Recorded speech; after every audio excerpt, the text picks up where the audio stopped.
everyone. Good to see you. Thanks for joining in. My name is Chris, and we are going to be looking at some rasgueado or rajeo or rasgueo, depending on how you want to pronounce it. But basically, we are looking at flamenco strumming. And I want to make sure that you know that there are a lot of different ways. Before we get too far into this, there are a lot of different ways to accomplish what I am going to share with you today. This is one way. And so here we go. Today we are going to go over one specific rasgueado and two different exercises to look at it, okay? So let's get started. Get your guitar. We're going to be looking at the AMII rasgueado, okay? The AMII rasgueado is ring finger, middle, index, and then index up. So those three extending and then the index up. What I want to share with you today, if you're willing to stick around, is talk about how our hand works in the biomechanics. So, like I said, there are a lot of different ways to accomplish this same sound. But let's talk about if you're going to do what I just did at the intro and execute this rasgueado well. We're going to talk about a couple things. So there's going to be, if you were look elsewhere on YouTube, you're going to find a lot of different ways to do the same thing. My recommendation to you is that you look and try different things and then pick what works best for you.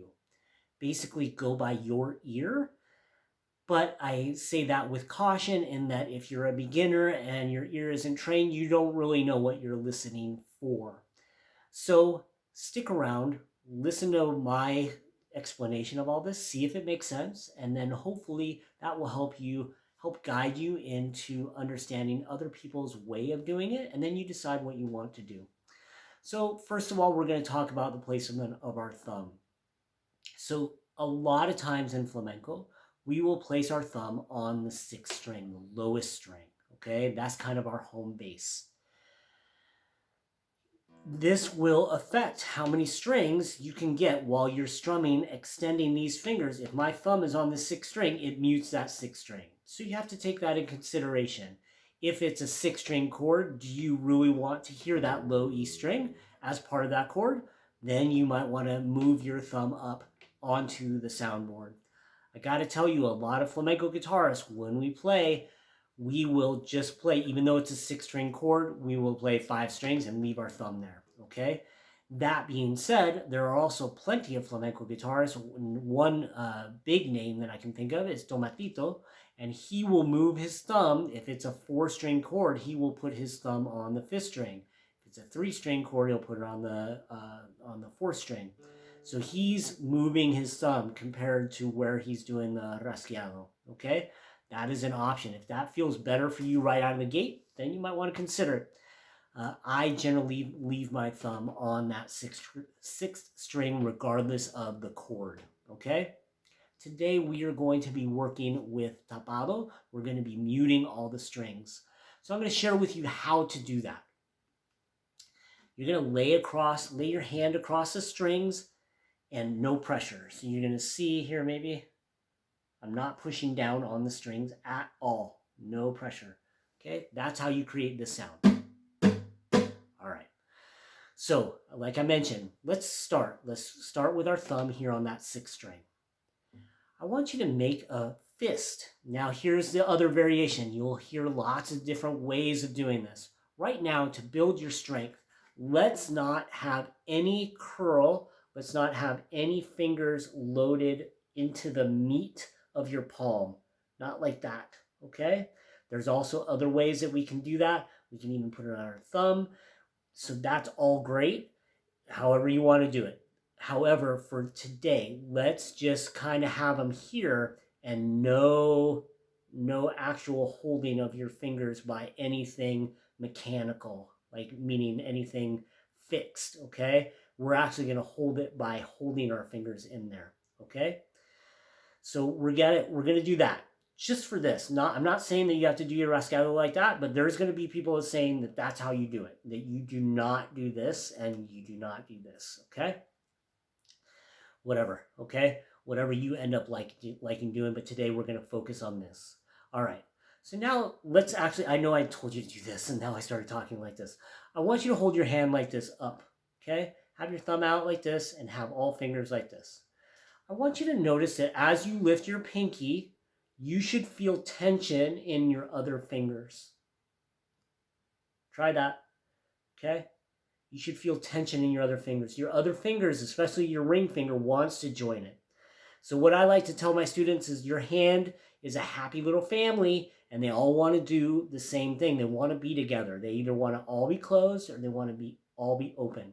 So it takes a lot of work and work to be able to get the coordination and dexterity and facility of these fingers to work independently. But we also want to use this. We want to use this familial strength, okay, to benefit our needs. This long explanation to share with you that I want you to have your pinky out before you start this rasgueado, okay? This rasgueado, it starts with the A, the ring finger, your anular, then your medio, your middle finger, then your índice, out, okay? And then you're going to do the index up, okay? So that's going to be the only up. But I want you to have your pinky out first because this creates kind of like this idea of potential energy. Right now, and when you bring that pinky in, you can feel your hand relax. As soon as you bring your pinky out, your other fingers want to join it. So you're creating potential energy, stored kinetic energy by doing this, okay? So there you go. Right there is worth the price of admission. If you've stayed this long, please put stored kinetic energy in the comments below or potential energy, just so that people know that there's stuff in here that if they didn't stick around till right now, they don't know. And this makes a big difference. This is why you want to do this, okay? If you hold your pinky in while these three are extending, then you are robbing yourself of the full extension of your hand. Do you feel that? Like if we do the inverse, that is just kind of goes against the biomechanics of your hand, okay? That's going against that. All of a sudden, you can't extend this. You feel that that pinky wants to join. And so that is what we're doing. We're working with the biomechanics of the hand to maximize the capacity of our hand, okay? So on this way, we're going to go here because we're extending. I want to lead with this pinky, have that out. And now we're going to get to the two exercises. Thank you for sticking around. All right. So have your thumb here. These three fingers with your pinky out, and you can feel that your other fingers want to join. Now it gets difficult. We're going to go ring, middle, index, and then index up. As we go index up, I bring all my fingers along. So you see all my fingers go along, but only my index finger goes through. I can hear a lot of people asking right now, how many strings? Like I can't get all the strings. I do not want you to worry about how many strings you hit. Yeah, you got to hit more than one, but hit several. The biggest thing that I am concerned about as a beginner, if you're just starting this, is that it sounds like one thing. As you do this, it should go 1, 2, 3, 4. It's not this. No sweeping. Okay? You don't want to be sweeping. We're actually hitting. Da, da, da, da. And that's the benefit of this tapado. You can really hear that attack, and that it's a singular attack. Da, da, da, da. If you've gotten this far in the video, put singular attack down in the bottom. I don't know. I just think this is a fun game. Let's see. Let's see who's actually watching and paying attention to this stuff. All right. So, all right. So, all right. So now we have our pinky out. We're going ring, middle, index, index up.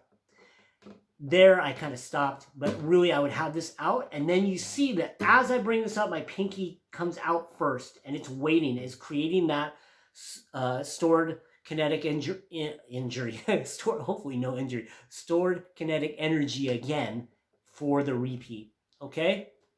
So that's what you're looking for. If you're a beginner, this is going to be very difficult to not have fingers join because once again, they want to be a happy family, okay?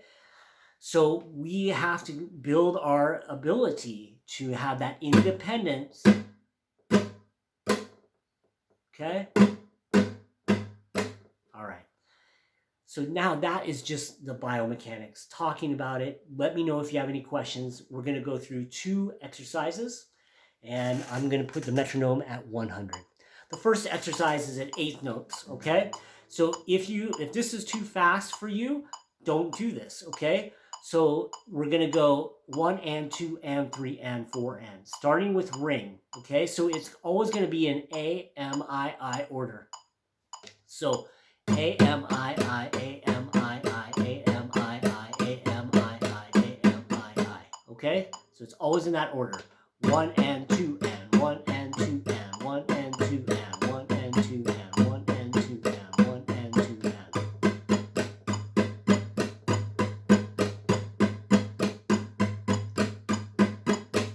Okay. You got that? Work on that. Exercise number 2. Now we're going to do the same thing. It's always in the same order, AMII, okay? However, we're going to do this in triplets. So this means we're going to have an alternating point of accent with that beat.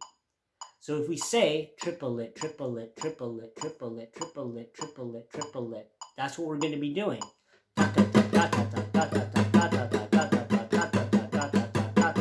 Okay? So I'm going ring, middle, index, index, index, ring, middle, okay? I can't say it that fast and play it, all right? So let's try it again. Now I'm going to count 4, and then we'll come in on 1. 1, 2, 3, 4.